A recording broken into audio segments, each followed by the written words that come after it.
If you want something doing, do it yourself, the words of someone once. It's a saying that poo-poos teamwork, sneers down its nose at delegation, and is one that many successful video game protagonists swear by. Solid Snake, Kratos, Lara Croft, imagine how many times the world would have been engulfed in preventable apocalypse had those aforementioned heroes been tasked with babysitting some junior level adventurer.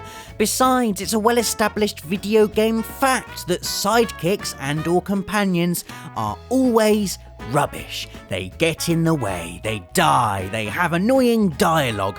There'll be a bit where you have to protect them as they tiptoe unnecessarily slowly through a figurative minefield of constant nearly death. Unless they're one of these 7 video game sidekicks who are actually massively helpful. No, really. First up, it's Clank from Ratchet Clank, a wisecracking robot who sensibly keeps out the way of all the guns and gadgets by clinging to Ratchet's back for most of the game. From there, he's able to be very useful indeed, ejecting propellers out his head that enable Ratchet to glide across chasms, or even better, turning himself into a jetpack, which, I don't need to tell you, is just really, really cool. Can you turn yourself into a jetpack?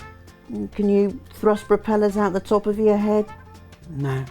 You're useless, aren't you? In fact, Clank is on hand to help out with loads of Ratchet's upgrades. He's a versatile, resourceful, and crucially very likeable sidekick whom I'd escort from point A to point B any day. And even better than everything we've just said is that in the inevitable sequences where you get to play as Clank, and let's be honest, whenever a game makes you play as anyone other than the lead character, it's usually rubbish, he's a joy to control, shifting the pace down from all-out platforming action to gentle puzzle solving and jumping about on springboks. And aside from all that, he's just really, really funny, a point which leads neatly onto our second entry. Ni no Kuni is a sad game. Beautiful, yes, epic and magical, and like playing through your favourite childhood bedtime story, but oh so sad. It starts off, and I'm about to drop some weapons-grade spoiler bombs if you're yet to play Ni no Kuni, with your mum dying. And when I say your,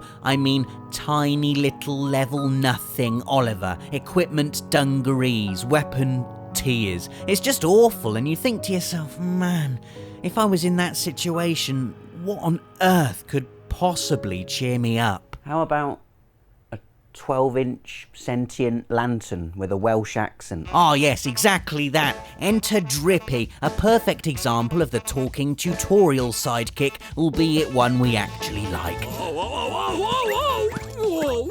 What's all this then, huh? Curse lifting, is it? I mean, how can you not? He lifts the mood of not just Oliver, but the player as well. His fruity vocals and optimistic demeanour dragging us through the emotional mire that is the first hour of Ni no Kuni and into a magical land of colour, lovely music, and beating cute little monsters into submission before forcing them to fight for you. Talking tutorial sidekicks, often great because they interrupt the flow of the game, but Drippy doesn't do that. He's an actual character and feels every inch a part of the story, even as he's explaining it to you. Plus, his sound, tactical advice has more than once saved my bacon during some of Ni no Kuni's surprisingly tough boss fights. So we've had a robot, we've had a 12-inch sentient lantern. It's probably time for an animal now, isn't it? An animal and a Metal Gear reference, sorry Dave, not sorry, as I'm going for DDog from Metal Gear Solid 5 The Phantom Pain, a massively helpful companion when it comes to infiltrating enemy strongholds. But let's back up a bit to when you first find him as a puppy. Oh, look at his little face. Oh, can we keep him, Mum? Can we keep him, please? Not after what happened to that guinea pig, Robert. Yes, you can. Just attach this balloon and he'll be fine. See, look at him now, all grown up and off to war in a helicopter with matching eye patches. The coolest thing about DDog, aside from the eye patch, is his ability to sniff out enemy patrols, immediately marking them for you, circumventing the laborious task of standing on a hill with binoculars for 2 hours before every mission. And let's face it, you always miss the one that eventually spots you anyway. DDog's nose is all but infallible, however, allowing Snake to creep about with confidence, knowing exactly where all the guards are hanging out. And even if the worst does happen, and you do get spotted, DDog is pretty handy in a scrap. Just send him off on the attack and chances are you'll quell any suspicion before the alarm is raised. Good dog.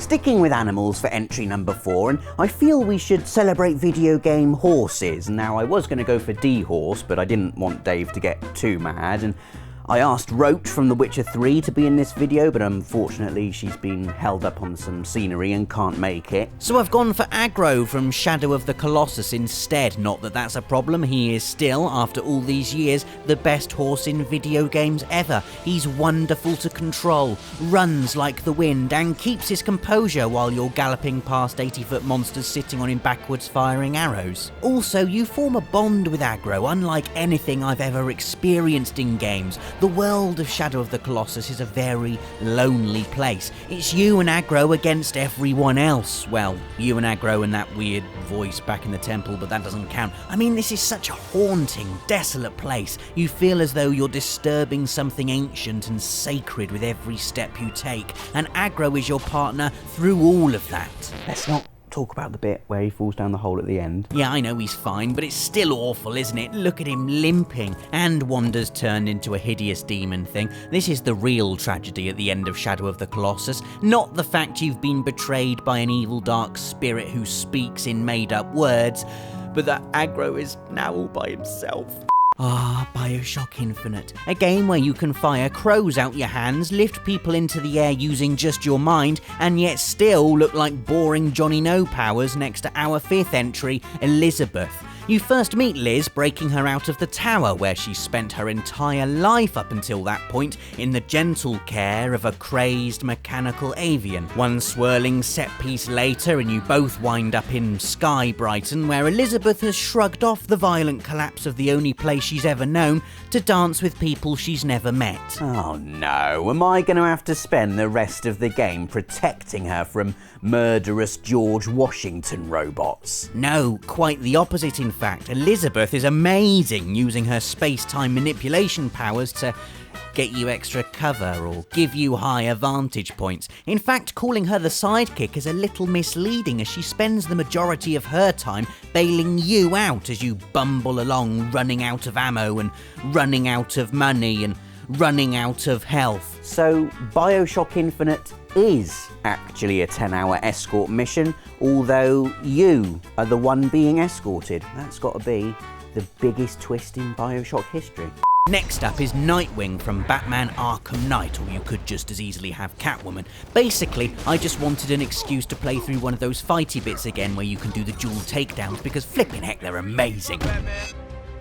Often when you've got AI help in combat situations, what that actually means is your companion wafts about the battlefield with all the tactical awareness of a 5-second cat gif, swatting inconsequentially at enemies without doing any damage, while the enemies focus all their aggro on poor old you. Not so in Arkham Knight, where your fight partner will try their darndest to rack up as many takedowns as you. And then you get to that magic moment where both Batman and Nightwing, or Catwoman, are in the perfect position for a tag team double knockout. It's so satisfying it actually made me look forward to fighting with a sidekick, which is incredibly rare, so a big well done to Arkham Knight.